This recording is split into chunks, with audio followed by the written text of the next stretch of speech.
სერიოზულ მწვერვალზე ასვლა სიკვდილთან თავისებური შერკინებაა, სადაც მთელი ვაჟკაცობა მაშინ გამოჩნდება, როცა ამ ბრძოლაში გამარჯვებული გამოხვალ. რეინჰოლდ მესნერი.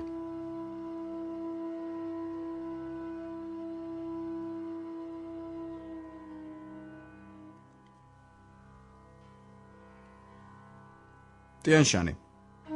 ყველაზე მიყრუებული და საიდუმლოებით მოცული ადგილი. ცისფერი მთების სამეფო. იდუმალი და მომაჯადოვებელი. ალბათ ეს მხარე ამიტომაც იზიდავს თავგადასავლების მაძიებლებს. აქ ჯერ კიდევ არსებობს ფეხდაუდგმელი მწვერვალები. გამოუკლევი ხეობები. ჯერ კიდევ არ არსებობს ამ რაიონის ზუსტი რუკა. ორგანიზებული ტურიზმი, დასახლებები და რაც უმთავრესია, თავგადასავლების მაძიებლებისთვის სიურპრიზებით ახსავსე გზები.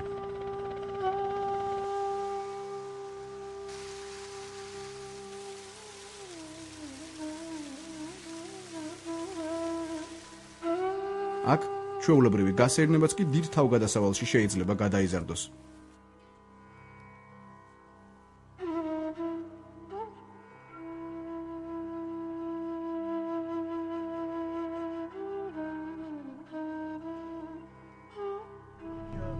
ამბობენ, მთაში სიარულისას მთავარია იცოდე უკან დახევა. მაშინ როცა საშიშროება მატულობს, როცა გააზრებული რისკის ზღვარი მიღწეულია. ახალგაზრდა ქართულ მთამსვლელთა 8 კაციანი გუნდი, რომელიც ტიან-შანში ხანტენგრის მწვერვალის დასალაშქრად გაემგზავრა, ბუნებრივია ვერ განსაზღვრავდა სად შეიძლება ეს ზღვარი ყოფილიყო გავლებული. მით უმეტეს რომ ექსპედიციის წევრებს ცრურწმენის არასდროს შეეროდათ და ბევრისთვის დაუდადებულ თემებზეც თამამად საუბრობდნენ.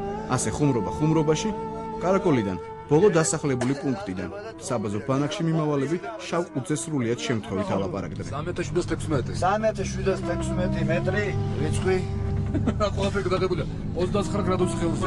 29 გრადუსი ხელზე. სამსუნგი შავი ყურამე. შავი ყუთია. შავი ყუთი. ჯორდიაში. სეპაგი მე. კარაკოლ. აი გაძი შობილო. გეზი გვანახები გზას. აბარ დავინა. გამხელა თოლი. კოჭებამ. ოკეი. აი მარჯვი ვარ იქ და მარჯვი. ეს გეზი მინს. გეზის გარეთ იმიტომ აღმოჩნდა რომ მძღოლი ვერაფერს ვერ ხედავდა. აი თეთრი სივრცე იყო, სადაც უნდა გაეგნო გზა. და გეზი ჩამოვიდა და გაუყვა მანქანას წინ, ფეხით რომ ეს მძღოლი მიყოლოდა. თუ თავიდანვე რომ დავინახეთ ეს მძღოლი, ხო, ყველაფერი უკანკალებდა, ხელი, ფეხი, აქვეა, 2 ინფარქტი გადაიტანა და ინსულტი. ეთყობოდა ეგრევე ეთყობოდა რომ რაღაცა სადღაც გადაგჩეხავდა რა. ალბათ შეიძლება რაღაცა წინად გრძნობაც იყო ისეთი რა. გეზი კუნთები დაგვანახე. კუნთი. ასე რომ გამოჩნდა თითქოს გზა, გეზი მანქანას შეახდა უკანა. მძღოლებს იქ აქვს ჩარჭმული რაღაც ჯოხი, რომლისთვისაც უნდა შემოევლოთ მარცხნიდან. ამას არ ახსოვდა რა, 96 წლის კაცი იყო. შემოვარა მარჯვნიდან. ოცელ გადავყირავდით და რაღაც უწონობაში აღმოჩნდა მთელი ჩვენი ბარგი, ყურები, რაღაც ჩანთები, გაზის ბალონები და მაგრამ უცებ ყველამ გეზი როგორ არის, გეზი სად არის და პირველ რიგში გეზი მოვეკითხეთ. მე ხა კი კარგად ვიხსენებთ ამ ყველაფერს, მაგრამ იმ მომენტში ცოტა ძიმე იყო რა. გადაყირავების მომენტში ესე მოხდა, რომ ფაქტობრივად გადააგდო თავი იმიდან და აღარ ვიცოდეთ საერთოდ სად ვიყავით გადავარდნილები, ეგეც არ ვიცოდეთ. ახლა რამდენად საჭირო იყო ეს თვითონ გიორგი როგორ იყო იმ სიტუაციაშიც, ეგეც кайხანი სანამ არ ამოვედით და არ ნახეთ პირადად, მანამდე გაურკვეველი იყო, ნუ საკმაოდ არასასიამოვნო სიტუაცია იყო. ნახეთ გამომდინარე რა. ხო. თაკუცახოთ ზურეთ. რა გაგუდა? აი ეგ. აიგო გამოდრე. ის გადადი რა. რა უკრავ?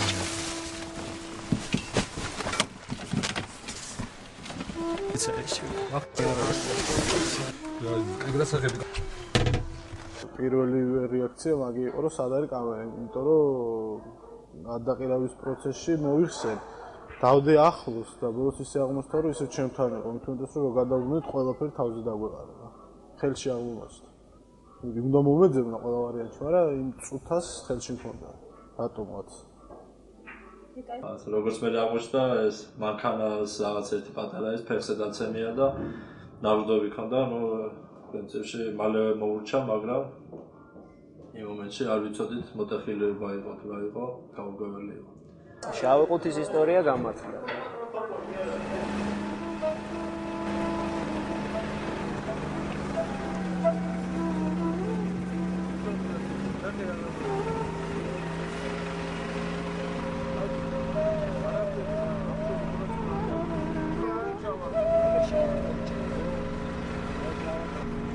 ეს კვალი ეთყობა ამოთრევის. მაგარი. გამოვიდეთ და გოჟან. თავი გაჭერა, თავი.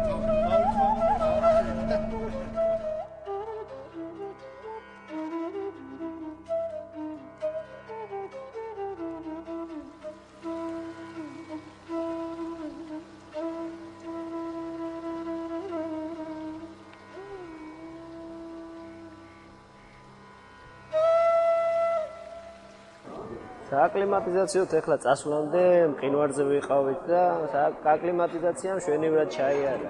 ყველაფერი კარგად მიდიოდა. რაღაც ის შემდეგი ზვავი, უბედური შემთხვევა, ის ყველაფერი ჩვენ თვალწინ მოხდა და ამან თავისებურად რა თქმა უნდა იმოქმედა. ეხლა მანამდე ესეთი მასშტაბის რაღაც ფთაში კი ყოფილა პატარა შემთხვევები, მაგრამ ესეთი მასშტაბის არ ყოფილა რა თან ყველაფერმა ჩვენ თვალწინ ჩაიარა და ძიმე იყო რა ყველაფერმა თავის კვალი დატოვა. ქართველებში ერთი ეს არის რომ ეგეთ ცოტა ეს სტრანია გრუზინის გვეძახდა ძირითადი ხალხი იმის გამო რომ ცალკე მოძრაობდით თანაც სხვებისგან განსხვავებით ცოტა მხიარულათაც ვიყავით რაღაც მაგალითად ბანაკის რომელიც 5800 რომელიც იყო ეგ სადაც ყველა მიყუჩებული თავისთვის იყო, ეგ ჩვენ რაღაცას ვღეროდით, ხალხი გამოყავდა, რაღაც ესეთი ეს იყო და ცოტა ესეთ უცნაურ სიტუაციაში ვაგდებდით ხალხს, მაგაზე ვუკვირდათ, რა. ეგეთი აქტიურობა იმ სიმაღლეზე. აი, ცოტა ესე ვარ.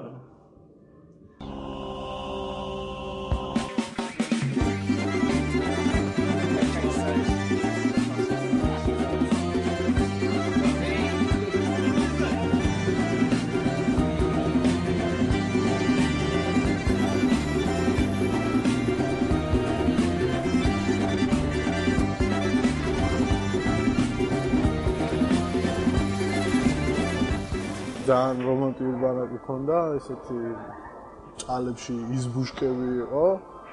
იქ რუსული აბანო ქონდა და სუბიჭები ვიყავით მარტო. გიტარა ქონდა, წვენი ქონდა. ვერთობოდი. ჭადრაკი ქონდა, რაც თავარი არის. დღეში 7-8 და მე ხელს თამაშობდით ხოლმე და ხშირად ჩხუბისაგან ცხდებოდა ჭადრაკი რატომღაც.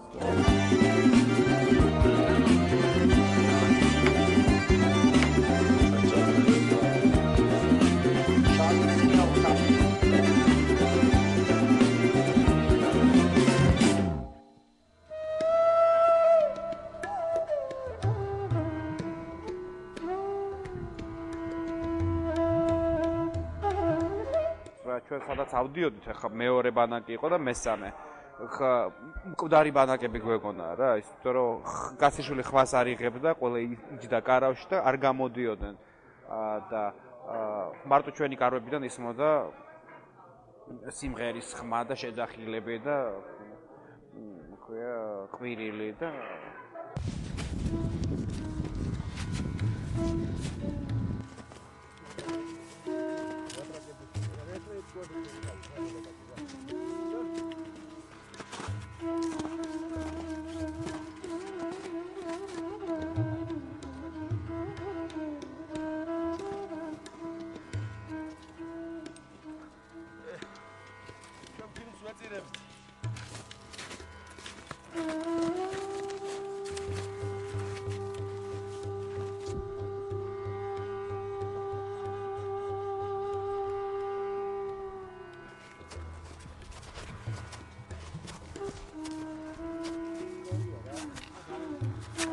იმდივართ ნელ-ნელა ქართველები.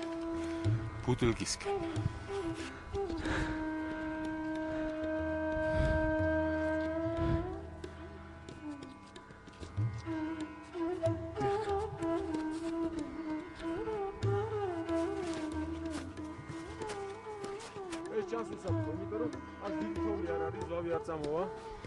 ერთი ისაკ მაგას ცუდი რომ ნაპრალი ორი ნაპრალი გიცავ. ცუდი ისაკ რომ просто იქ დახრა აქ და ეხლა 800 რეალ და იქ ჩასავარდნია.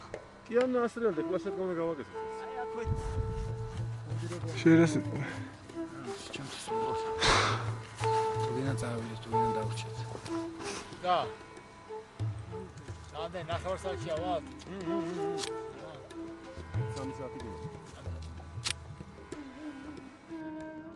თავიდან სალოზო ბანაკიდან როცა გავედით, ყველას ჰქონდა მაგ მომენტი, რომ აი რაღაც ეხლა რა სიმაღლე არის, როგორ ვართ რაღაც, ახლა კი ერთმანეთს ვეკითხებოდ, ეხლა მე როგორ ვარ და ხო კარგად ვარ და ასე ბოლომდე დარწმუნებულები ჩვენ თაში თითქოს თავიდან არ ვიყავით, მაგრამ საერთო შეფასებით მთელი ჯგუფი საკმაოდ კარგა და საკმაოდ ჯანზე იყო.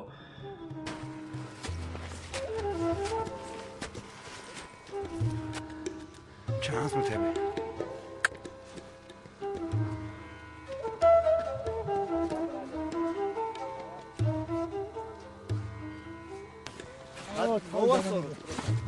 რა ხდება ბიჭო რა 5000 მეტრზე ვარ. ნამდვილი ალპინისტები ვარ. ძალიან მაგარი. სუფთა ჩვეულებრივი ამბავი ვარ. სუფთა ალპინისტები. აცალებას ლაპარაკ იმედია რომ ხვალდილას ისე გვიანის რა სიტყვა ესე. ამინდი და არა ფეხი მკივო. აი შეიძლება ყოფილიყო ნაპრალი. იქ შეიძლება ყოფილიყო ნაპრალი. მაგრამ დავარდებოდი და მე ბევრ ფულს დავაწერდი ავტოს. თუ აბოგიყვად. ხო, და ნამოვიდოდი. ვერ ამოგვიდო. ისეთი მე აი ახალი ბატიკი ბოჭო და ზედანესი. ნახე როგორ ჯიდება მინიმალ განოფნო ფასი შეშიმა. აბო საათმეტი ხარ რა თქმა უნდა. აი ორი ჯიბეში. ბიჭები მუშაობენ? შენ კომენტურ ფილმს იღე? ბიჭები მუშაობენ ყველაფერი კარგად. კომენტურ ფილმს გადავიდა. ხალხი გებრძვის ბუნებას, ეს კიდე იღებს 1000 სულებას. ვიდრეადი რა დღეშია? ნახე, ლაპატგები ამბობენ 5000 მეტრზე. 5000 მეტრზე ნამდვილი არტისტი. კახეთის ნაკრები ახეთის ნაკრები ვარ. მე მოდიშა. შენ კარგად იყავი.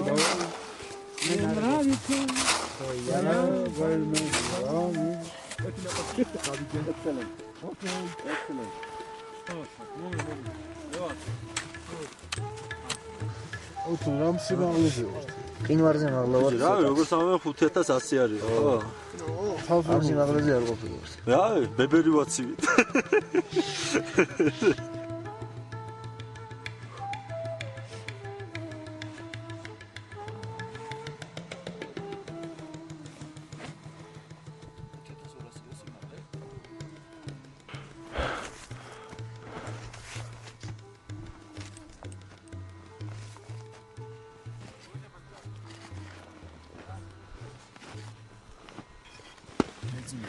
ახლა დაზმოდი ადიშკამოცი. რა სიმაღლეზე ვარ აი თუ უფროსობა გვეტყვის 5800. როგორ გძნობ თავს მეცემში ნორმალია რა, მაგრამ გზაში ოჰო მაგარი დაგვა. მოლე რა ოშე მაგრამ წაში არა, სიმაღლეს პონჩი. ჩაიდავლეთ. მე ჩაიდავლეთ. მე ყვალე ჩავალთ, მე ამოვალთ და თორესაც გავაკეთე.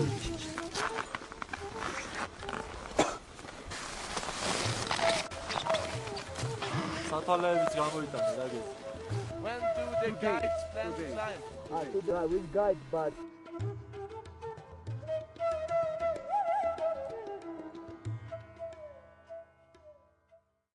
უცხო ადამიანი როგორც გამოჩნდება რომ ყინვარზე იმ წუთში უძახოდით რომ მოდი ჩვენთან და მოდი და ჩაი და შოკოლადი და რაც ხონდა ყველაფერს პირში ტენიდით რომ ყვაყოფილი წასულიყო ჩვენგან ფრანციკა რაღაც ლეგენდებსაც უყვებოდა საქართველოზე და ლექსებს და რა ვიცი ისტორიას აცნობდა ყველაფერს ვინც არ უნდა ყოფილიყო სულ ერთი იყო და თან ყველა ყვაყოფილი მიდიოდა ჩვენგან.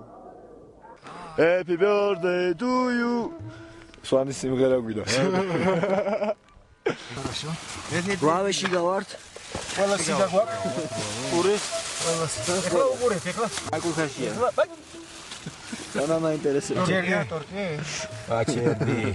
ზურას დაბადების დღე გვახდეს. უი, დღეს დაბადების. ეს არის ზურას დაბადების დღე. 1 2 3.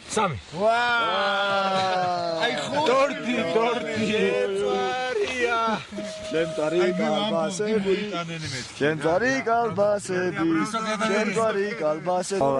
ეს მეორე ადვილად ვისახვედრე სურპრიზია.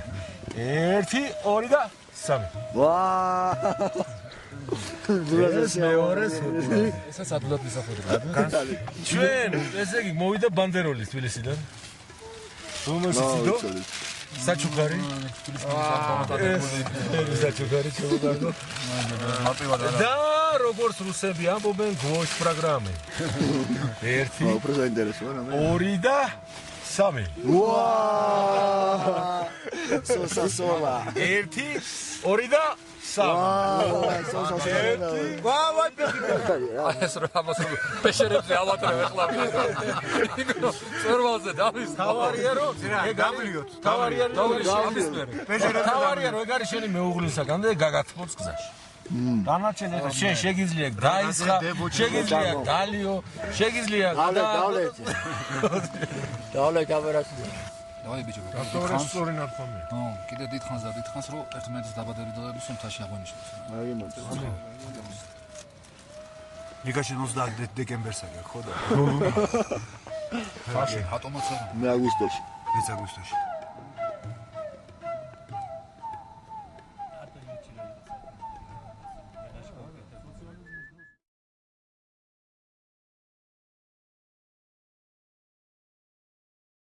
პირველად თავზე რომ გავედით მაშინ სადღაც 6100-დან ეგრე მალევე დავტრიალეთ იმიტომ რომ ძალიან ცუდი ამინდი იყო და ის დაემთხვა კიდევაც იმ დღეს ზვავი ჩამოსვლა და ამის გამო ვიჩქარეთ კიდევაც ჩამოსვლა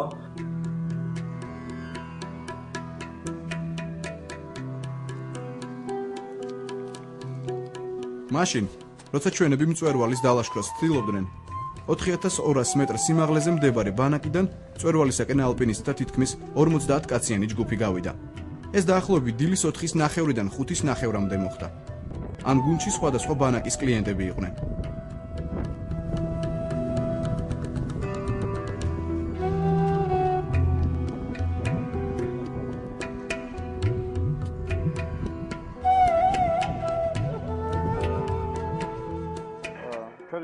ყველანი ძალიან კარგად ნორმალურად არანაირი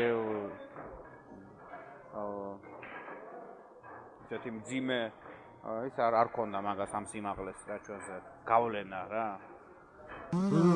შალა რამაზანა შავი თოლების ბრიალი წყაროხი თანობი თარარი რარაბი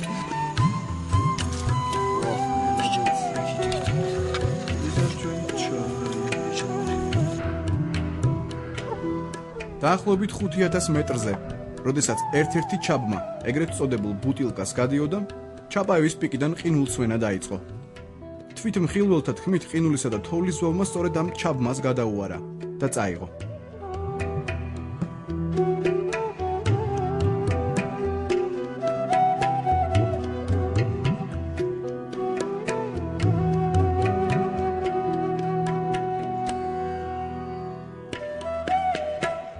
პირველად დაღუპულებს საბაზოსკენ მომავალმა ქართულმა მთამსვლელებმა მიაგნეს. ერთ-ერთი პირველი ნაპოვნი გვამი ახალგაზრდა ჩეხი ალპინისტისა იყო. მას ვეღარ უშველეს. სამაგიეროდ მოგვიანებით მაშველების პირველმა ჯგუფმა თოვლიდან 2 ცოცხალი და 2 დაღუპული ალპინისტი აღმოაჩინეს და ამოთხარეს. თოლში აკლიანად. თავიდან ადრე მთაში რომ დავიწყე სიაული, რაღაცა ისეთი რომანტიული მეგონა, მთაში სიკვდილი და რაღაცა ძალიან რომანტიული იყო ჩემთვის, მაგრამ შენ თვითონ რომ ნახავ ამ დაღუპულ წელში გადამტვრეულს, ნუ ძალიან მძიმე სანახავი ეს ყველა. გზაში დაგვთან ნაზვავარი და გარდაცვლილებები იყო, რამოდენიმე 2 ცხედარი დავინახეთ, ერთთან მივედით კიდევაც, მაგრამ ძალიან საშიში მონაკვეთი იყო იმ ადგილას და ნუ არ ღირდა გასარისკად, შეიძლება და ჩვენც ზვავში მოყოლილი ვიყავით და ამ დროს მეორე ზვავიც მოხდა. მართალია ქვემოთ ვიყავით და გამოვასწარეთ, მაგრამ შეიძლებოდა სულ რაღაც 40 წუთის უკან რო ყოფილიყავით იმ ადგილას, სადაც 40 წუთის უკან ვიყავით. იგივე დაგმართა და ჩვენს რაც გარდაცვლილებს დაემართა და ალბათ გაგვიმართლა და ეს კამერა ჩვეულებრივად ჩართული მქონდა რა, ყოველთვის. ამის შემდგომ სამაშველო სამუშაოები ახალი ზვავების ჩამოსვლის გამო შეწყდა. ცოცხლები მაშველებს აღარ უპოვიათ. დაღუპულთა რიცხვმა კი 11-ს მიაღწია. ისინი ჩეხეთის, უკრაინისა და რუსეთის მოქალაქეები იყვნენ. გავბუდით და ზურჩანდებს არ უსნიდით, იმიტომ რომ სულ ნათხოვარი რაღაცები ქონდა გვეშინო და არ დაგვეკარგა. მაგრამ ღმერთმა გადაგვარჩინა.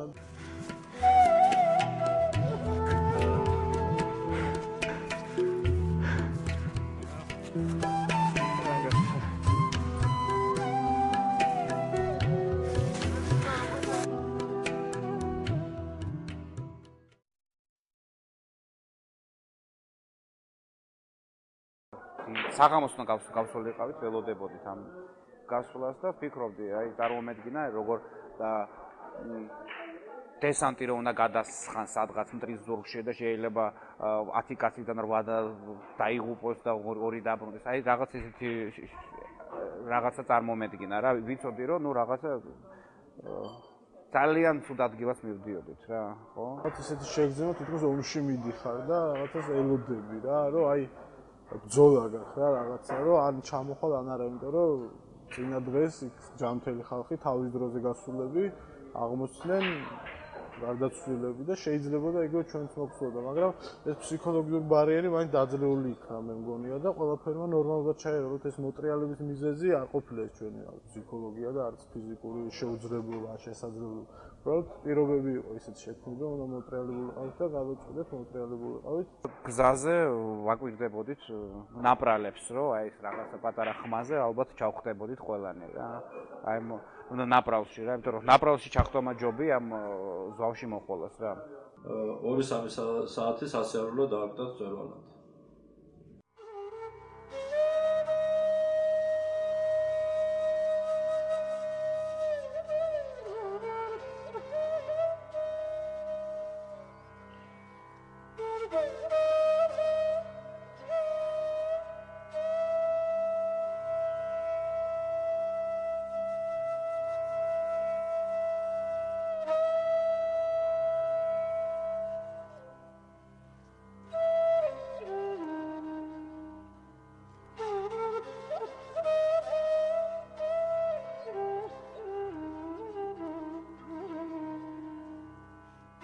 შესაძლებლობის ზღვარი თუ იპოვნე, ჩათვალე რომ იცი შენ რა შეგიძლია.